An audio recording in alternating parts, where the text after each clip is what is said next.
दोस्तों, आपको क्या पता है कि आपके जीवन का लक्ष्य क्या है? आप इस पृथ्वी पे आए हैं, आप इस संसार में आए हैं तो आपको किस लिए भेजा गया है? इस संसार में परमात्मा की क्या इच्छा है आपके प्रति? क्या आपसे स्नेह है, क्या प्यार है, वो आपसे क्या करवाना चाहते हैं? यह आपको कन्फर्म है? नहीं? तो आइए आज की वीडियो में हम इसी पे चर्चा करने वाले हैं कि आप कौन हैं, इस जीवन में आपका लक्ष्य क्या होना चाहिए, आप किस लिए आए हैं। तो ओशो के द्वारा आज हम आपको बताएंगे कि इस जीवन में हम क्या कर सकते हैं जिससे हम पता लगा सकें कि हम कौन हैं, खुद को कैसे पहचान सकते हैं, आत्म जागरूकता की समझ हम कैसे अपने आप में उत्पन्न कर सकते हैं। तो आइए जानते हैं। हमें पता नहीं कि हम कौन हैं, फिर सारे अज्ञान उसी एक अज्ञान से पैदा होते हैं।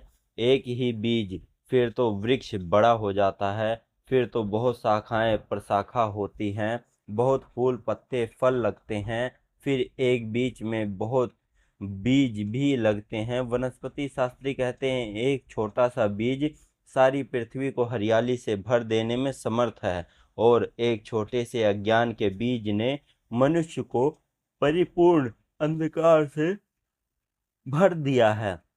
बीज छोटा यह बोध नहीं है कि मैं कौन हूँ, और जिसे यही बोध नहीं है कि मैं कौन हूँ, फिर वह जो भी करेगा गलत ही करेगा। जहाँ भीतर का दिया ही न जला हो, फिर तुम्हारे कृत्य के ठीक होने की कोई संभावना नहीं है। हम सब चेष्टा करते हैं कि कृत्य ठीक हो जाए। यह ऐसे ही है जैसे कोई अंधेरे में दिया तो न जलाए और ठीक ठीक चलने का अभ्यास करे, ताकि अंधेरे में मैं बिना गिरे चल सकूं, बिना टकराए चल सकूं।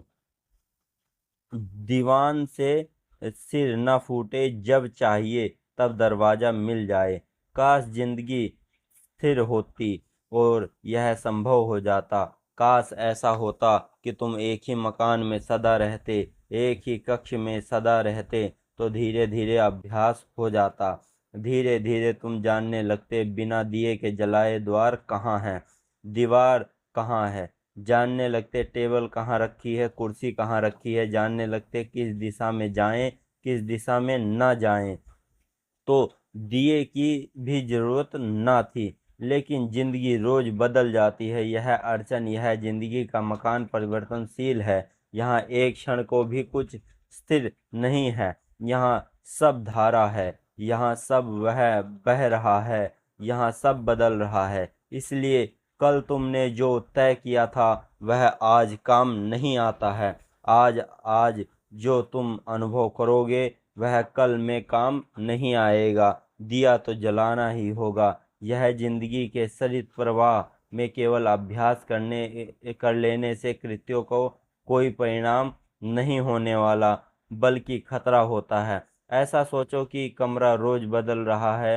रात तुम सोए कमरा घूम जाता है, और जहाँ दरवाजा था दीवार आ जाती है, जहाँ दीवार हो वहाँ दरवाजा आ जाता है। कल तुमने अभ्यास कर लिया था, निश्चित होकर सोए थे, पर अब तो सब पता हो गया है। अब दोबारा सिर न टकराएगा, अब चोट ना खाऊंगा। अब तो जब भी निकलना होगा बाहर तो निकल जाऊंगा। अब मैं जानता हूँ कल तुम निश्चित होकर सो गए थे, लेकिन रात सारा मकान बदल गया। तुम्हारा ज्ञान सहयोगी न होगा और बाधा पड़ेगा, क्योंकि तुम दीवार से टकरा जाओगे। वहां कल दरवाजा था, आज वहां दरवाजा नहीं है।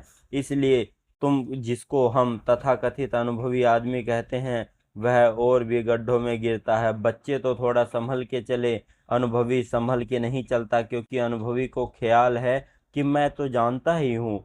जानना सिर्फ एक जगत में मैं कौन हूँ, उसे भीतर का दिया जलता है, और तुम्हारा सारा जीवन, तुम्हारे सारे कृत्य रोशन हो जाते हैं। दिया फिर ऐसा होता है कि मकान बदलता रहे, बदलता रहे। जब दिया जल रहा है तो द्वार जहाँ होगा दिखाई देगा। क्या करो कि नीति अभ्यास करवाती है। शुभ का शिव का बुरा छोड़ो, बुरी आदतें न डालो, भले आदत डालो। नीति आचरण को बदलती है। अंतस अंधेरे से ही भरा रहता है तो आचरण तो अच्छा भी हो जाता है। तो क्या परिणाम होता है? बुरे आदमी उन्हीं गड्ढों में फिर से तड़प रहे होते हैं जिनमें भले आदमी तड़प रहे हैं। कोई फर्क नहीं पड़ता। मैं यहाँ कहता हूँ तुम थोड़े चौकन्ने, तुम कहोगे बुरे आदमी कारागृह में बंद हैं, भले आदमी अपने महलों में बैठे हैं। फर्क क्यों नहीं? ऊपर से जरूर फर्क, उनके गड्ढे ऊपर से अलग दिखाई पड़ते हैं, लेकिन अगर गहरे में देखोगे तो अहंकार का एक ही गड्ढा है। उसमें कारागृह में बंद आदमी भी तड़प रहा है और मंदिर में बैठा पूजा करने वाला आदमी भी तड़प रहा है। गड्ढा एक है, अहंकार का गड्ढा एक है, क्योंकि अंधेरा एक है। ना तो बुरा आदमी जागा, ना बुरा क्या होता है वह पहचान सका।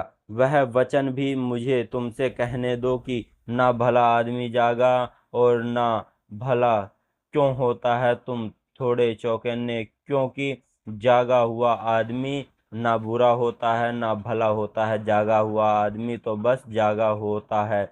जागरण भलाई के उतने ही ऊपर है जितने बुराई के जागा हुआ आदमी।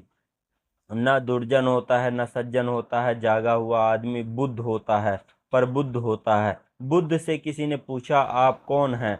देखकर उसके अप्रतिम सौंदर्य को लगता है जैसे कोई देव पुरुष उतर आया हो इंद्रासन से पृथ्वी पर। तो पूछा, पूछने वाले ने आप कौन हैं? क्या आप देवता हैं? इस वनस्थली में आप एकांत में निर्जन में इस वट में वृक्ष के नीचे बैठे, क्या आप स्वर्ग से उतरे कोई देवता हैं? आपकी सौंदर्य को देखकर ऐसा लगता है इस पृथ्वी नहीं, पार्थिव नहीं है, यह सौंदर्य आप देवता है। बुद्ध ने आंख खोली और कहा नहीं, मैं देवता नहीं हूँ। उस आदमी ने पूछा फिर आप किन्नर हैं? देवताओं की थोड़ी नीची कोठी जो दरबार में देवताओं के संदिग्ध आप, वे। बुद्ध ने कहा नहीं, वह भी नहीं। तो पूछा उस आदमी ने क्या आप चक्रवर्ती सम्राट हैं, इस पृथ्वी के सबसे बड़े राजा हैं? बुद्ध ने कहा नहीं, वह भी नहीं। आप कौन हैं? मनुष्य तो होंगे कम से कम, उस आदमी ने पूछा। बुद्ध ने कहा नहीं, मनुष्य भी नहीं। तब वह आदमी जरूर आवाक रह गया होगा और आदमी के होश में नहीं था या बेहोश पागल है। देवता नहीं, चलो नहीं, चक्रवर्ती सम्राट ना सही, मगर कम से कम मनुष्य, इसको भी इनकार करते हो? तो उस आदमी ने पूछा फिर आप कौन हैं? बुद्ध ने कहा मैं जागा हुआ हूँ, और जागा हुआ सिर्फ जागा हुआ होता है, उसकी कोई और सीमा नहीं होती है, उसकी कोई और परिभाषा नहीं होती है। भीतर का दिया जल जाता है, तुम रोशन हो जाते हो, तुम जागे हुए हो जाते हो। बुराई तो होती है ही नहीं है। जागे हुए का बोध कैसे हो कि मुझ में भलाई होती है, जिससे बुराई होनी बंद हो जाती है उसे यह बोध मिट जाता है कि मुझ में भलाई होती है। जब तक तुम्हारे भीतर चोर है तब तक तुम्हारे भीतर दानी भी हो सकता है। जिस दिन चोर चला गया उस दिन दानी भी चला गया। मैं ये नहीं कह रहा हूँ कि दान नहीं होगा, उस दिन दान होगा, लेकिन दान ही नहीं होगा। तुम दिया तो जगाएगा, लेकिन अब देने वाले का अहंकार निर्मित होगा। तुम यहाँ दावा न करोगे कि मैं दानी हूँ, तुम में से हिंसा तो नहीं होगी, अहिंसा भी नहीं रह जाएगी। मैं यह नहीं कह रहा हूँ कि तुम्हारे जीवन में अहिंसा नहीं होगी, अहिंसा होगी, मगर मैं अहिंसा हूँ ऐसा थोथ तुम धारण नहीं बनेगी। जिस दिन बीमारी चली जाती है उसी दिन स्वास्थ्य का भी विस्मरण हो जाता है। तुमने देखा या नहीं, सोचा या नहीं, सिर में दर्द होता है तो सिर की याद आती है, सिर में दर्द नहीं रह जाता तो सिर को कौन याद रखता है। तुम जगत में ऐसे सरगुल थोड़ी मचाते फिरते हो कि आज मेरे सिर में दर्द नहीं हो रहा है, आज मेरा सिर बिना दर्द के है।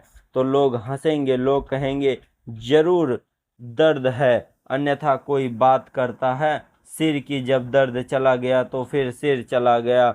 दर्द में ही बोध होता है कि दर्द में ही चोट लगती है, दर्द में ही कांटा गड़ता है। जब बीमारी नहीं रह जाती है तो स्वस्थ भी नहीं रह जाता है।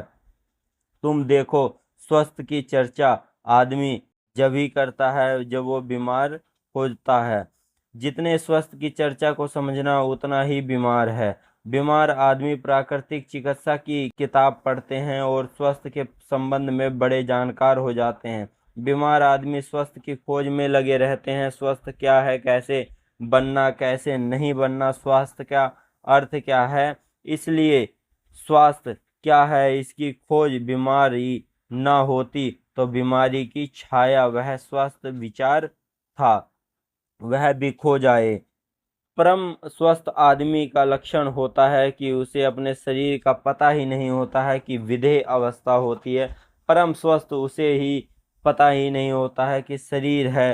तुम्हें पता है जब पैर सो नहीं गया तब तक नहीं चलेगा, जब पैर सो गया झुंझुनी चढ़ेगी तब पता चलेगा, पैर में कांटा लगेगा तो पैर का पता चलेगा, सिर दर्द होगा तो सिर दर्द का ही शब्द है।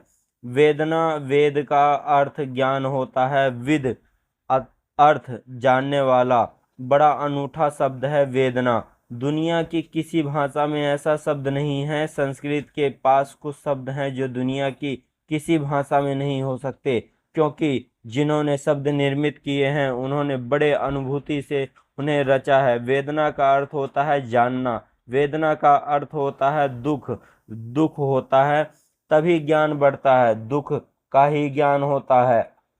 इसलिए वेदना के दो अर्थ बड़े भिन्न अर्थ, दोनों का कोई संबंध दिखाई नहीं पड़ता, कहाँ ज्ञान और कहाँ दुख। लेकिन दुख के अतिरिक्त कोई और ज्ञान ही नहीं है। जब दुख चला गया तो ज्ञान भी चला गया। जब एक परम शांति, एक निर्मल शांति, जहाँ न दुर्जन है, न सज्जन है, न पाप है, न पुण्यात्मा है, न नास्तिक है, न आस्तिक है। हिंसा गई, नीति गई, अनीति गई, झूठ गया, सच गया, वे द्वंद्व गए, निर्द्वंद गए।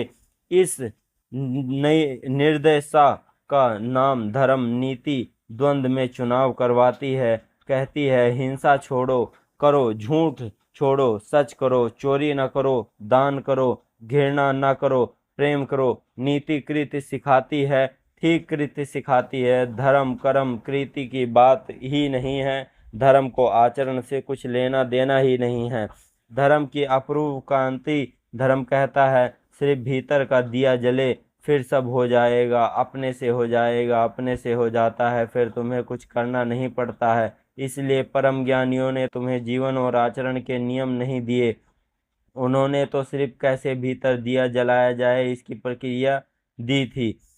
उस प्रक्रिया का नाम ही ध्यान है। तुम पूछते हो कि हमारा मौलिक गवारपन क्यों कहते हो पलटू, आज चेत गवार, आज जाग। चेत शब्द को समझाते। चेत का अर्थ होता है चेतना।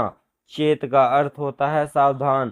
खूब सो लिए, आंख खोलो, जागो, काफी सो लिए, अब तक सोए ही आंखों रहे, कभी बुराई में सोए कभी भलाई में सोए। ऐसा समझो कि तुम रात सपने देखते हो, कभी सपना देखते हो कि तुम साधु हो गए हो, कमंडल लिए भिक्षा मांगने निकले हो, कभी देखते हो कि हत्यारे हो गए हो, चोर या डाका डालने के निकले हो। नैतिक व्यक्ति कहेगा सपना अच्छा देखो, साधु बनो।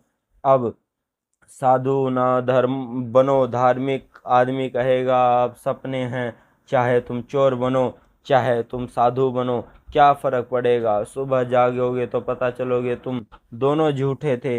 इसलिए धार्मिक व्यक्ति कहता है जब जागो सपने बदलते होंगे, ऐसा ही हम सपने बदलते रहेंगे। सपने से थक जाते हैं तो विपरीत सपना देखने लगते हैं। रोज हो रहा है ऐसा। जब तक मन की एक अवस्था हो तुम ठीक से ख्याल में न लोगे, जागोगे नहीं। एक आदमी बहुत भोजन करता है तो ऊब जाता है, फिर भोजन से कष्ट होने लगता है, सुख तो मिलता नहीं, बहुत करने से कष्ट होने लगता है। जब कष्ट होने लगता है तो वो उपवास की सोचता है। एक अतिदास अत्रि पर चले जाते हैं। जब कष्ट बहुत होने लगता है तो आदमी सोचता है उपवास कर ले। मेरे अनुभव में ऐसा आया कि भोजन कम करना ज़्यादा कठिन है, भोजन ना करना ज़्यादा आसान है। मैंने अनेक लोगों को देखा है कि उनसे अगर कहो थोड़ा सम्यक भोजन करो तो इतना मत करो कि आधा कर दो, वह कहते हैं यह कठिन है, बिल्कुल ही बंद कर दें। अति यह जाना मन को आसान है, मध्य में आना मन को कठिन निश्चित। जब खूब दुख भोग लिया जाता है तो भोजन करके पेट में दर्द होता है, सिर भारी होता है और दिन में आलस्य छाया रहता है। प्रतिभा निखार नहीं रह गया, सब धुला धुला हो गया है, अंधेरा अंधेरा है और शरीर बेढंग हुआ जाता है। शरीर सौंदर्य खोए देता है और जिंदगी भर एक बोझ रूप में मालूम होने लगी। तो तुम जल्दी से उपवास का सोच सने लगे। चले उर्ली कांचन उपवास कर ले। तुम्हें उपवास करने वाले करवाने वाले मिल जाते हैं, मगर तुम्हारे जीवन की दशा को नहीं समझता कि अड़चन कहाँ है। तुम उपवास कर लोगे कितने दिन? कोई जीवन भर उपवास नहीं करता, 10-5 दिन उपवास करके घर आओगे, फिर अति पहुंच जाओगे। 10-5 दिन उपवास किया तो भोजन ही भोजन का सोचोगे। करोगे क्या? उपवास आदमी का भोजन ही भोजन की सोचता है और कुछ सोचता ही नहीं। उसके चित्त में एक ही धारा बहती है, भोजन भोजन। वह बड़ी योजनाएं बनाता है। देखते ना, जैनों के परिक्षणों के बाद सोहन इधर बैठे, उससे पूछने वह अठ ही करती रही। 8 दिन क्या सोचती रही? 9वें दिन की बात सोचे। 9वां दिन आता है तभी आया ही जाता है। परिक्षुण जैनों के खत्म होने का एक दिन सब्जी बाजार में दाम बढ़ जाते हैं। सब्जियों के आदीन किसी तरह रोक लिया, बलपूर्वक हिंसात्मक ढंग से, क्योंकि हिंसा है उपवास। ज्यादा खाना तो हिंसा है, उपवास ही हिंसा है। ज्यादा खाने में तुम शरीर को सताते हो इसलिए हिंसा है, और कम खा के शरीर को सताते हो इसलिए हिंसा है। सताते तुम दोनों हालात में हो। तुम्हारी दुष्टता जाती नहीं है। कभी धर्म के नाम पर सताते हो, कभी अधर्म के नाम पर सताते हो, मगर सताते हो। तुम निश्चित हो जाओ, आदिन सता लिया। आशा है कि स्वर्ग मिलेगा। लोभ में भी हर तरह के बाधा दिन गुजार लिए। इसलिए जब जैन उपवास करते हैं तो मंदिर में रहते हैं ज्यादा समय, क्योंकि वह आसानी पड़ती है वहाँ। और भी उन्हें जैसे दुष्ट अपने सताए हुए बैठे, उनको देखकर राहत मिलती है। हम अकेले नहीं हैं, नाव में बुद्ध भी सवार हैं।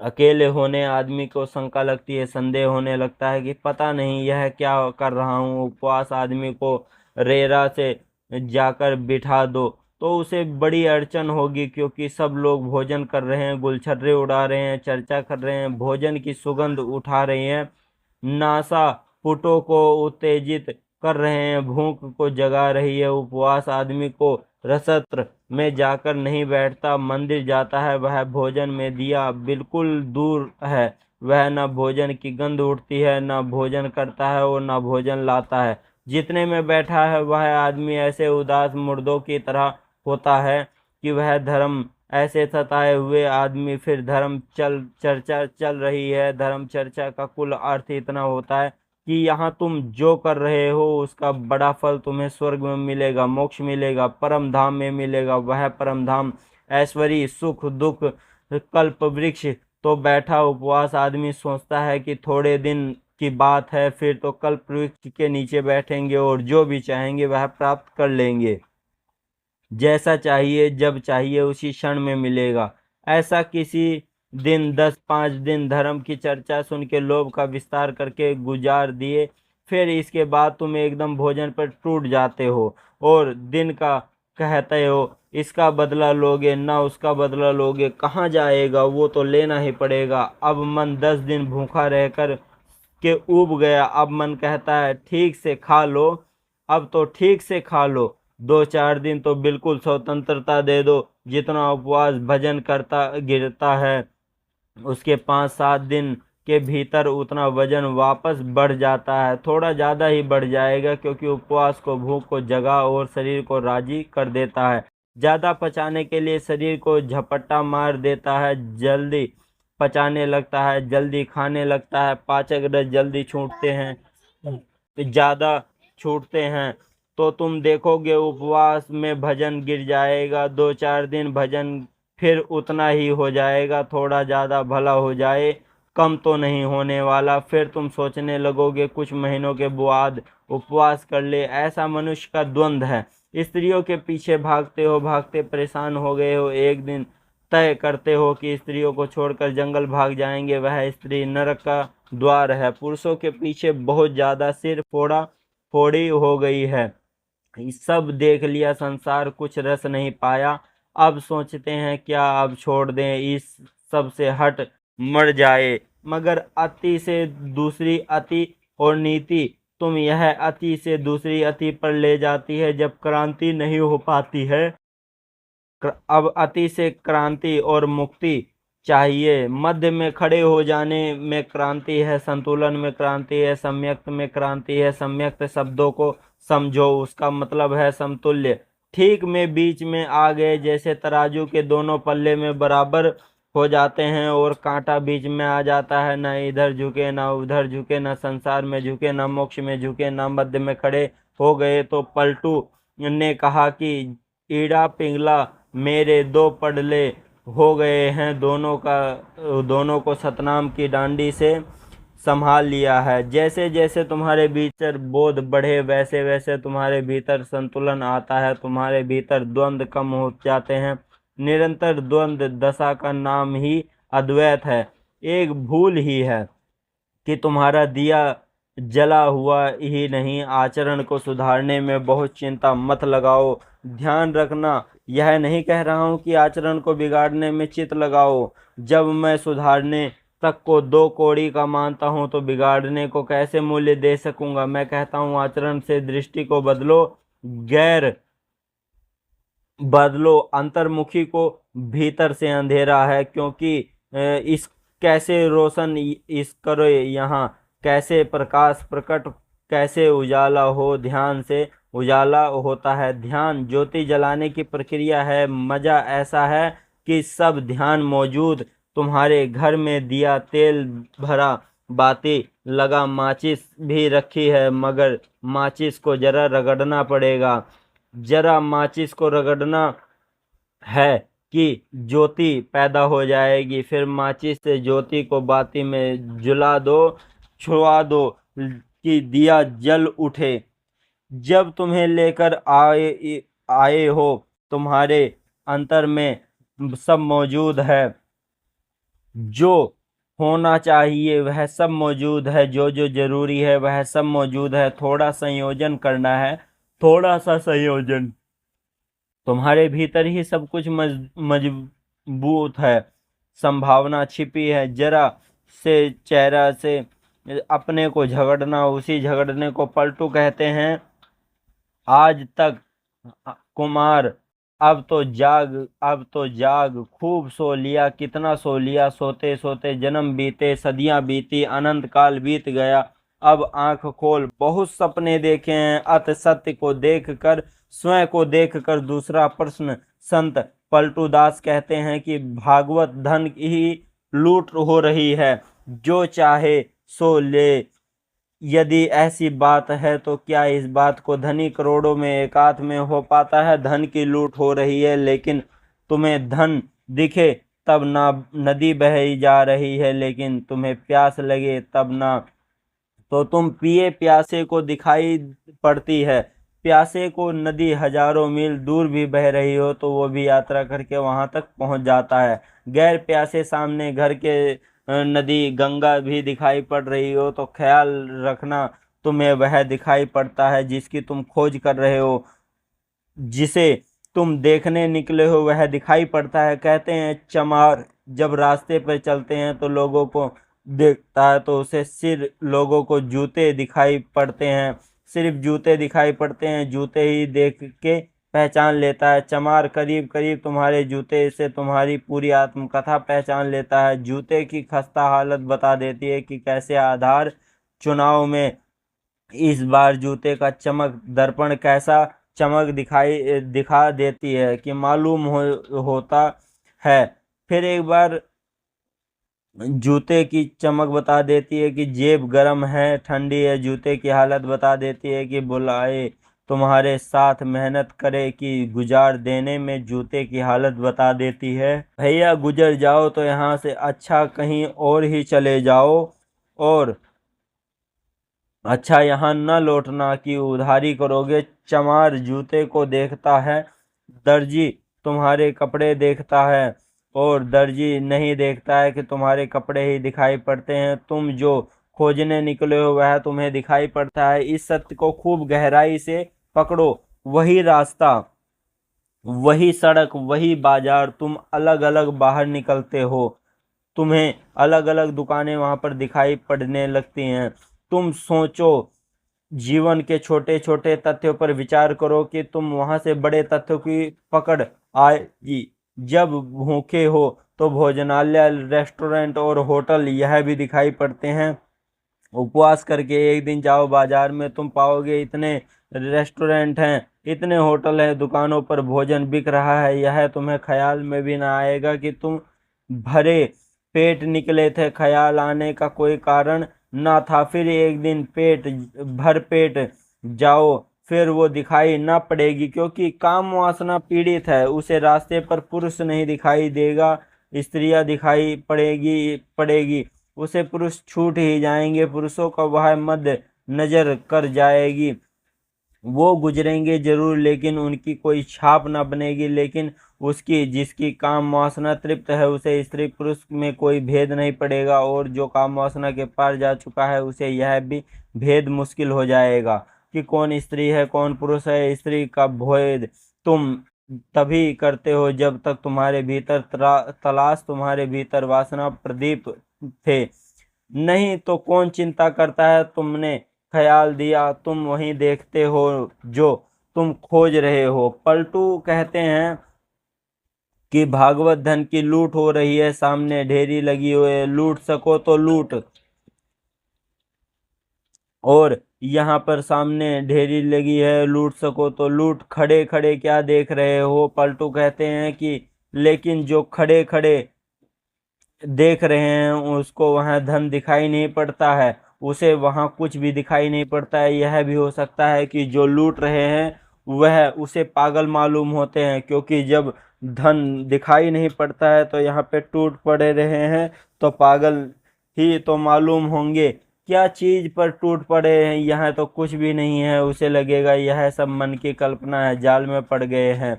ऐसा ही होता है। तुम यहाँ बैठो, जो लोग यहाँ नहीं हैं वो तुम्हें पागल समझते हैं, वो पागल ही समझेंगे। दोस्तों, आपके मन के लालच, आपकी ईर्ष्या, जो द्वेष है, आप उन्हीं में फंसे रहते हैं। आप जीवन में आपको क्या करना है, आप किस लिए आए हैं, ये आपको मालूम नहीं पड़ता है। आपको सच्चा ज्ञान ही बता सकता है कि आपके जीवन का अर्थ क्या है। वो ज्ञान आपको मिलेगा भागवत से, आपको मिलेगा ध्यान से, अपने मन की खोज में। अपनी क्रियाओं को अपने वश में करके आप अपने मन पे ध्यान रखिए कि आपका मन आपसे क्या करवाता है। तो इस तरह से आप अपने आप को जान सकते हैं। ओशो के विचार आपको अच्छे लगे, आपने ये वीडियो यहाँ तक देखी, आपका बहुत बहुत धन्यवाद। अगर आपने चैनल को सब्सक्राइब नहीं किया है तो कर लीजिए। अगर वीडियो आपको पसंद आई है तो लाइक कर दीजिए। आपके मन में अगर कोई सवाल है तो उसे नीचे कमेंट बॉक्स में लिख दीजिए। अब हम मिलेंगे अगली वीडियो में, तब तक के लिए धन्यवाद।